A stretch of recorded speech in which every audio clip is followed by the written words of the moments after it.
Hello ನಮಸ್ಕಾರ, ನೀವು ನೋಡ್ತಾ ಇದ್ದೀರಾ ಇಂಡಿಯಾ ಫಸ್ಟ್. ನಾನು ರಕ್ಷತ್ ಶೆಟ್ಟಿ. ಈಗ ಹೆಡ್ಲೈನ್ಸ್. ಭಾರತದಲ್ಲಿ ಸೇಡಿನ ಜ್ವಾಲೆ ಉರಿತಾ ಇದೆ. ಉಗ್ರರಿಗೆ ಆಶ್ರಯ ಕೊಟ್ಟ ಪಾಕ್ಗೆ ಪ್ರಾಯಶ್ಚಿತ್ತದ ಕಾಲ ಹತ್ತಿರ ಆಗ್ತಾ ಇದೆ. ರೈಸಿನಾ ಹಿಲ್ನ ಪವರ್ ಕಾರಿಡಾರ್ಗಳಲ್ಲಿ ರಣವ್ಯೂಹ ಸಿದ್ಧವಾಗ್ತಾ ಇದ್ದು, ಮೋದಿ ಭೇಟಿ ಮಾಡಿ ರಾಜನಾಥ್ ವಿವರಣೆ ಕೊಟ್ಟಿದ್ದಾರೆ. ಇತ್ತ ಯೂಟ್ಯೂಬ್ನಿಂದ ಭಾರತದ ರೂಪಾಯಿ ಎಣಿಸ್ತಾ ಇದ್ದ ಪಾಕಿ ಚಾನೆಲ್ಗಳಿಗೆ ಶಾಕ್ ಸಿಕ್ಕಿದೆ.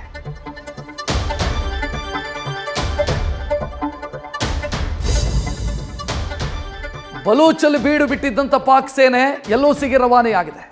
ಅಮೆರಿಕ ವ್ಯಾಪಾರ ಯುದ್ಧದಿಂದ ಬಳಲಿದ್ದ ಚೀನಾ ಮಿಸೈಲ್ ಪೂರೈಸಿ ನೀಚ ಬುದ್ಧಿಯನ್ನು ತೋರಿದರೆ, ಟರ್ಕಿ ಕೂಡ ಸಲಕರಣೆ ನೀಡಿ ಸಲಹಲು ಬಂದಿದೆ. ಆದರೆ ಯುದ್ಧಕ್ಕೆ ಬೆದರಿದ ಪಾಕ್ ಸೇನೆಯಲ್ಲಿ ರಾಜೀನಾಮೆಯ ಪರ್ವ ಶುರುವಾಗಿದೆ.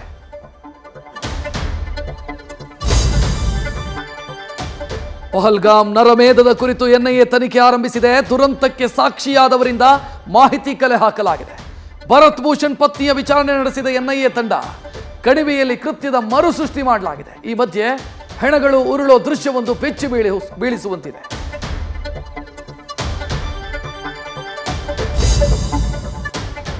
ಇದೆಲ್ಲ ಪಾಕಿಸ್ತಾನದ ಭಾಷೆ. ಅವರ ಪ್ರಶ್ನೆಗಳನ್ನೇ ಇವರು ಕೇಳ್ತಾ ಇದ್ದಾರೆ. ಯಾವ ಮರದ ಬುಡದಲ್ಲಿ ತಿಮ್ಮಾಪುರಿಗೆ ಸತ್ಯ ಶೋಧನೆಯಾಯಿತೋ, ಉಗ್ರರಿಗೆ ಧರ್ಮ ಕೇಳಿಕೊಂಡು ಕೂರೋದಕ್ಕೆ ಟೈಮ್ ಇರುತ್ತಾ ಅಂತ ಕೇಳ್ತಿದ್ದಾರೆ.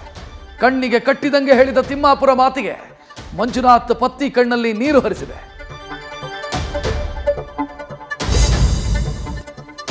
ಬೆಳಗಾವಿಯಲ್ಲಿ ಉತ್ಸಾಹದಿಂದ ಸಮಾವೇಶಕ್ಕೆ ಬಂದ ಕಾಂಗ್ರೆಸ್ಗೆ ಬಿಜೆಪಿಯ ಪ್ರತಿಭಟನೆಯ ಬಿಸಿ ತಾಗಿದೆ.